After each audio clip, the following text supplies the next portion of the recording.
Hola, soy el padre Rafael Pacanins.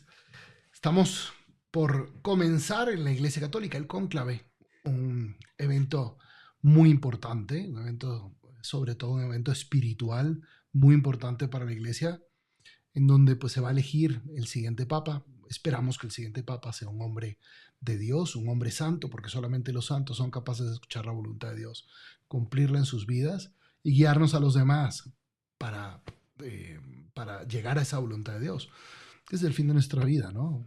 Alabar, hacer reverencia, servir a Dios en esta vida y con ello salvar nuestra alma. Entonces, ¿cuáles son los retos que va a encontrar el siguiente papa cuando sea elegido? Todos los papas han encontrado un montón de retos en la historia de la humanidad y siempre son distintos. Y por eso yo quisiera ofrecerte mi reflexión de eh, 5 retos que se van a encontrar hoy, porque pues esto también nos puede ayudar a nosotros en nuestro apostolado, en nuestras conversaciones, en nuestras familias. Un primer reto diría yo que es el reto de la evangelización. Este es algo que un tema que abrió el Papa Francisco y que el siguiente Papa tiene que decididamente seguir impulsando. Así lo decía el Papa Francisco en Evangelii Gaudium hace 12 años. Sueño con una opción misionera capaz de transformarlo todo. La evangelización es el motivo de ser de la iglesia. La iglesia existe para evangelizar, para ayudar a las personas a salvar su alma, a que lleguen al cielo. Para eso existe. Pero se han introducido complejos que buscan tachar todo intento de evangelización como si fuera proselitismo, como si fuera un simplemente convencer para beneficio personal. Y eso no es la evangelización. Nunca ha sido así. Hacer un discípulo, ser discípulos es el mandato misionero de Cristo. Eso no es proselitismo. O peor, hay quienes defienden que todas las religiones son iguales, que al final todo el mundo se salva. Eso se le conoce como la herejía del universalismo. ¿Y cuál es el resultado? Que pues muchos católicos que hemos recibido el mandato de Cristo de vayan y hagan discípulos a todas las naciones, pues estamos como que atrincherados. Y el porcentaje de católicos va en declive con respecto a la población mundial en muchos países. Ciertamente el aumento de católicos de África y de Asia nos da mucha esperanza, pero no podemos quedarnos con brazos cruzados. Además, la iglesia no solamente tiene que ir a los países no evangelizados, sino a los mismos países evangelizados anteriormente. Necesitan escuchar otra vez el evangelio. Piensen en Irlanda, Bélgica, Holanda, España, Francia.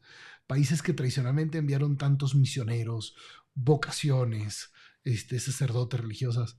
Pues, ¿cómo están ahora en cuestión de fe, en cuestión de moral? Son países que necesitan una reevangelización. Y más aún, el problema vocacional es un problema de evangelización. Si enseñamos a amar a Dios, porque evangelizar es básicamente llevar a las personas a un encuentro con Dios para que se hagan sus discípulos y coronen a Cristo como el único rey de todos los campos de su vida. Si llevamos a las personas a eso, claro que estarán dispuestas a ofrecer la vida por Él. Mira la vida de San Francisco de Asís o la vida de Madre Teresa de Calcuta. Escuchan la voz de Dios y no titubean ni un segundo con tal de seguir esa voluntad de Dios.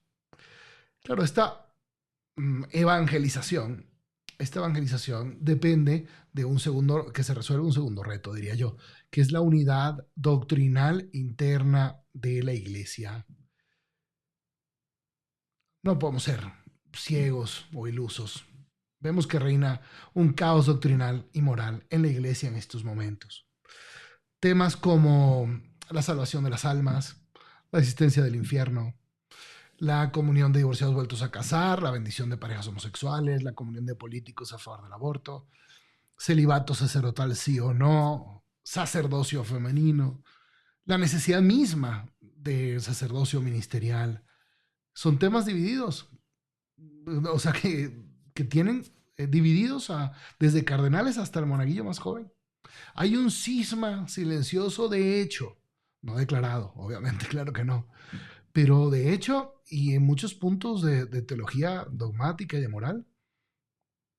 Claro, si no hay una iglesia unida interiormente, ¿cómo nos vamos a presentar ante el mundo como unos garantes de la solidez o de la... sí, como una presencia fuerte moral para el mundo, incluso para los no creyentes? Por eso el Papa Francisco lo decía a la curia del Vaticano en el 2019, en aquel famoso discurso. Decía, no estamos más en la cristiandad. Hoy no somos los únicos que producen cultura, ni los primeros, ni los más escuchados. Y luego los retaba y les decía, necesitamos un cambio de mentalidad pastoral. Evangelización, lo que dije antes. Que no quiere decir pasar a una pastoral relativista. Y aquí permíteme abrir un paréntesis. El siguiente papa va a tener el reto de que comprendamos rectamente lo que es la sinodalidad. No como un parlamento donde se definen democráticamente las verdades. El Papa lo pensó como un medio para combatir el clericalismo, esa tendencia de sacerdotes, obispos, cardenales, de querer decidirlo todo solo, sin juntarse, unirse con el pueblo de Dios, sin tomar en cuenta los consejos parroquiales, los grupos, los movimientos de laicos, que tienen tanto, por el bautismo Dios ha derramado innumerables dones y carismas en su iglesia, en los laicos. Se necesita escucharlos y no escucharlos, sino ponerlos en situación de poder decidir métodos, estrategias pastorales, claro que sí, la sinodalidad va por ahí. Pero pues vemos el sínodo alemán que se ha desviado completamente y ha recibido tantas críticas, incluso del Papa Francisco.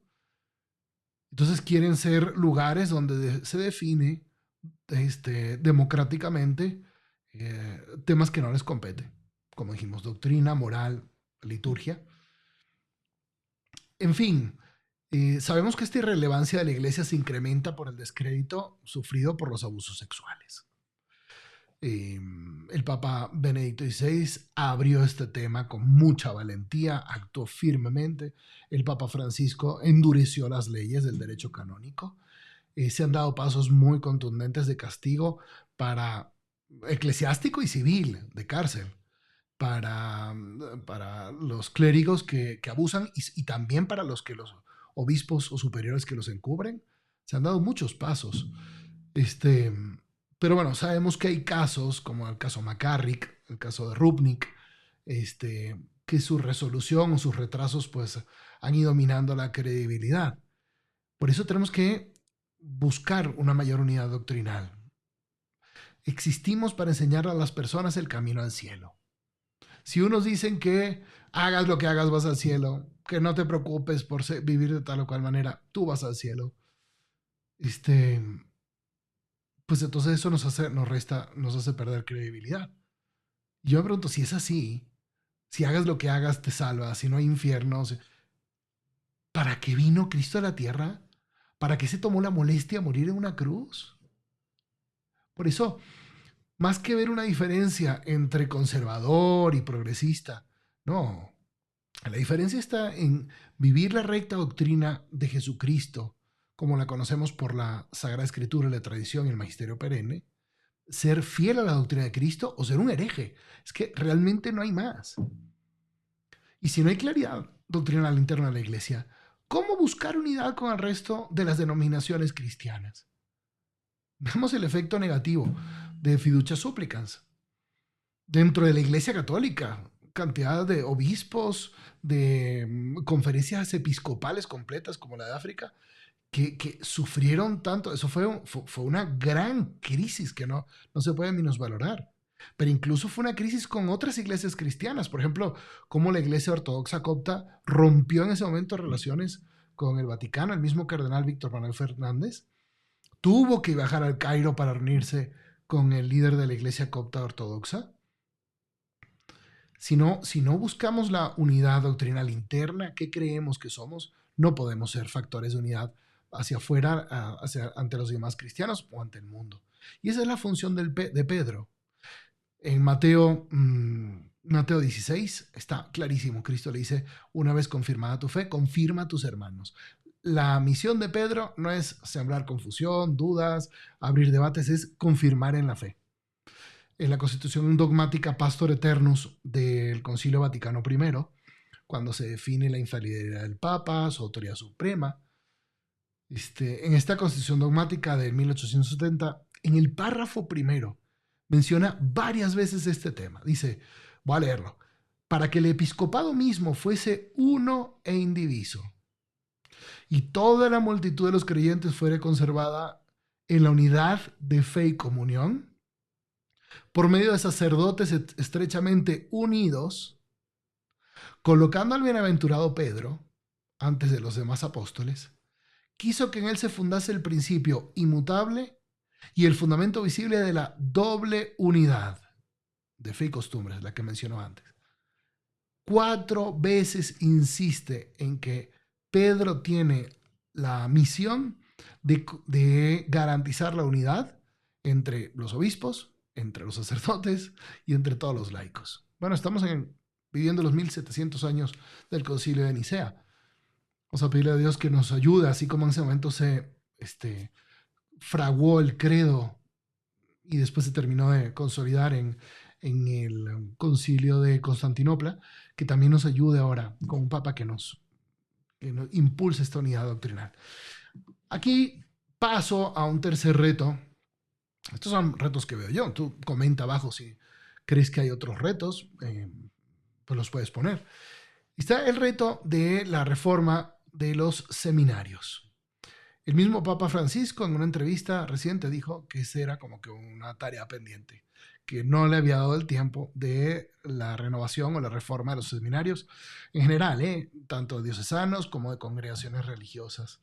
Aquí me gusta pensar en el Papa Pablo VI, en su famosa homilía del 29 de junio de 1972, cuando él, pensando en el Vaticano II y lo que había pasado después, decía: por alguna grieta ha entrado el humo de Satanás en el templo de Dios.